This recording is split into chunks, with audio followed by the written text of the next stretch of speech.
we will continue with the Christmas story. Today we will read the story titled The Fire in Your Eyes. It was so terribly cold. Snow was falling, and it was almost dark.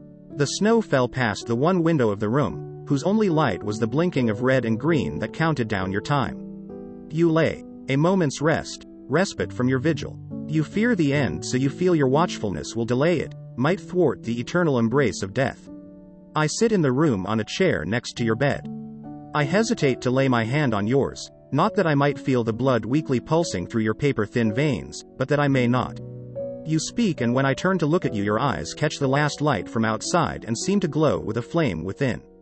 Tim, so glad that you could come and visit me. I blinked away tears that didn't say, I've been here for 2 hours and now you notice.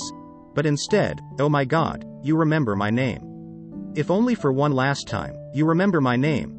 As I leaned over her to kiss her forehead. Do you remember that circus wagon we got you for Christmas? The one with the monkeys with little hooked hands so they could swing on the trapeze? She asked me. Memories came falling like dusty cardboard boxes from a closet shelf, spilling their contents for me to see. Mom, that's really specific. I do remember that, now that you mention it. I haven't thought about that in, say, 50 years. What else do you remember about that Christmas? The tinsel that we threw on the tree that ended up on the floor. Threading a needle through popcorn until we had yards and yards of it. Singing carols around the piano. Your father putting an angel on top of the tree because he was the only one who could reach. Your brothers. Your voice drifted away on a whisper as the flame in your eyes sputtered, then disappeared. I couldn't see what you were seeing, but it carried your eyes up towards the ceiling for a moment before they fell. Your heavy lids closed me off from any explanation. I used the quiet to pick up the dusty memories from the floor one by one. My amazement at how you would zip the scissors along the roll of wrapping paper without opening or closing them at all.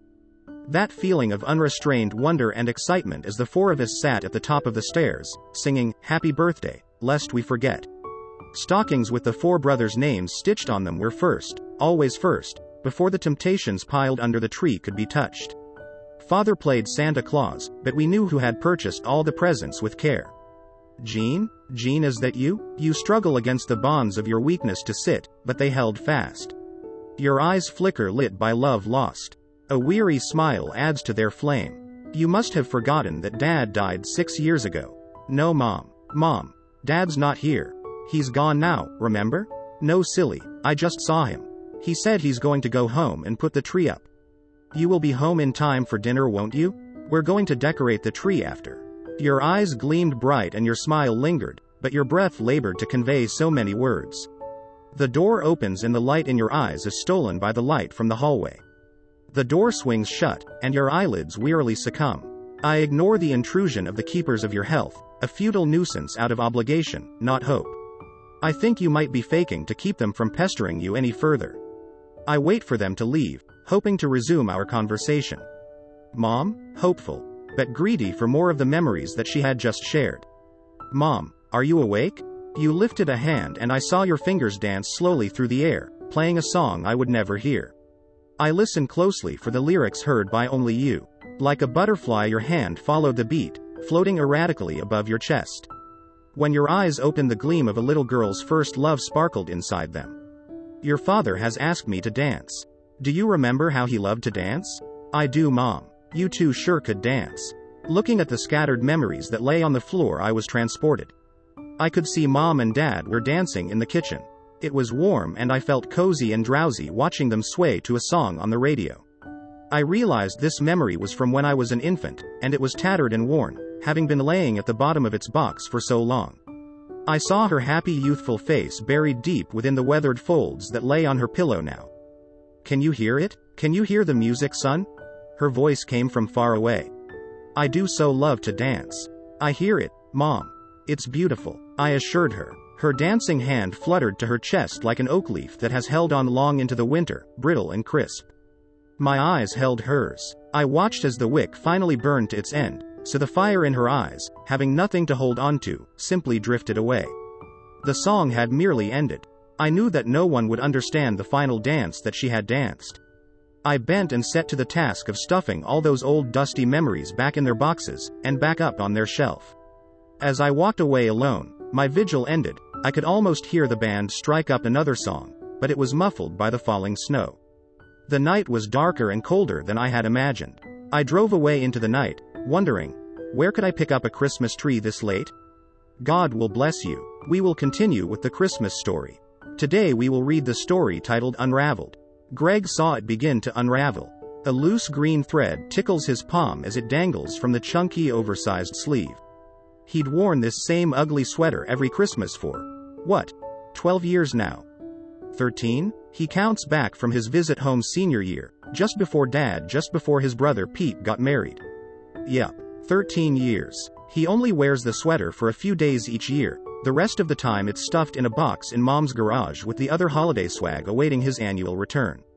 But even a few days of drinking eggnog and lounging by the fire take a toll after a decade and change. Greg fiddles with the loose thread, thumbing the soft frayed edge. Time passes even when you aren't looking. Especially when you aren't looking. He pushes his sleeves up and digs into the box of ornaments. It's just him and Mom again this year, and there isn't as much room on the small plastic tree as on the big fir tree they used to get. He wants to pick his favorites. Greg saw it begin to unravel. Greg cuts the twine holding the Christmas tree to the roof of the car, and the branches snap open as the tree slowly regains its shape. Pete can't make it this year. Again. Alice isn't feeling up to traveling.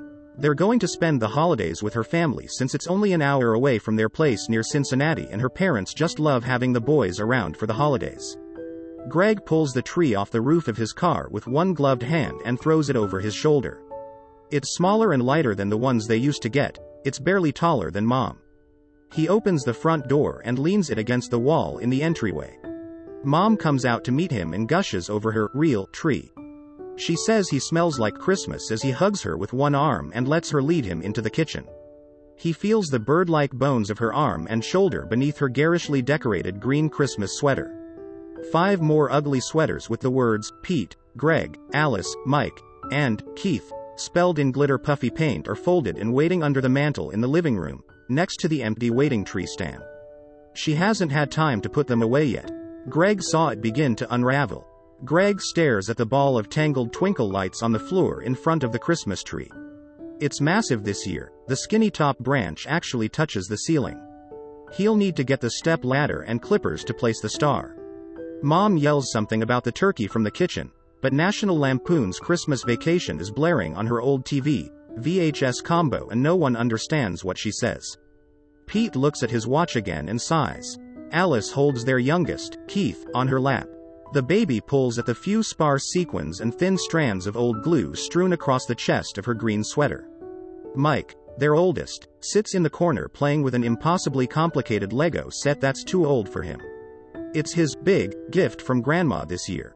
Greg asks how things are at work as he untangles the lights. Pete grunts. Same old. Promotion in the works. Pete fidgets in his oversized sweater. The acrylic itches his neck. Be careful with those little pieces, Mike, he warns. Alice elbows Pete and he says he has to get up early tomorrow, the day after Christmas, for a conference call. No rest for the wicked. Any chance we can take that turkey to go, Mom? It's a long drive home and they should get started. Of course. I'll just pack this up for you. The sound of plastic Tupperware tumbling out of a kitchen cabinet drowns out Chevy Chase's rant about his Christmas bonus. Pete stands up and pulls the sweater over his head with a sigh of relief. And just like that, Christmas is over this year. Greg saw it begin to unravel. The string holding the bundle of blankets together had come loose on the bumpy drive to the Goodwill, and blankets covered the pile of boxes in the back of the SUV. Pete shoves the blankets out of the way and Greg sees boxes with the words, books, records, and winter clothes, scribbled on the side. Pete waits for Greg to get a grip on the other side of Dad's old recliner. He counts to 3 and they lower it to the ground. The seat cushions are sunken and the headrest has a kinked indentation, a fossil record of the man who spent decades reclining as he read doorstopper science fiction novels or listened to old Count Basie records on his hi-fi. Pete counts again and they lift in unison to carry the oversized chair to the loading dock with the other abandoned furniture, boxes, and tchotchkes. Mom is back home packing up the rest of Dad's things for storage. She's so glad the boys can finally carry the heavy stuff to the donation center while they're home. The Goodwill is always in need of donations during the holidays, and they're all in need of the welcome distraction. On the drive home, Greg asks if they're going to wear the sweaters this year. It's tradition, isn't it? Pete grunts and says they'll probably have to pack up more boxes. Greg saw it begin to unravel. Dad seems more tired than usual. He spends most of the day sitting in his recliner napping and pretending that he's been reading the book on his chest whenever someone wakes him.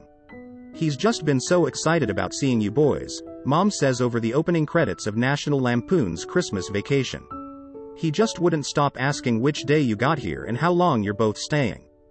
Dad stirs in his chair and asks about Greg's plans after graduation. It's coming up soon, you know. Greg talks about his internship at the marketing firm in town and it seems to settle the man. Then he turns to Pete and Alice on the couch and asks with a smirk about their big day. Alice blushes. We can't wait for next summer, Dad, Pete says as he squeezes Alice's hand. Mom bursts into the room with an announcement. Everyone get up and follow me into the dining room, she says. The dining table is covered with scattered sequins, glitter puff paint, felt, scissors, and 3 glue guns. They're going to make ugly Christmas sweaters this year, Mom says with a smile. She read about it online. Betty McKittrick said they're doing it, too.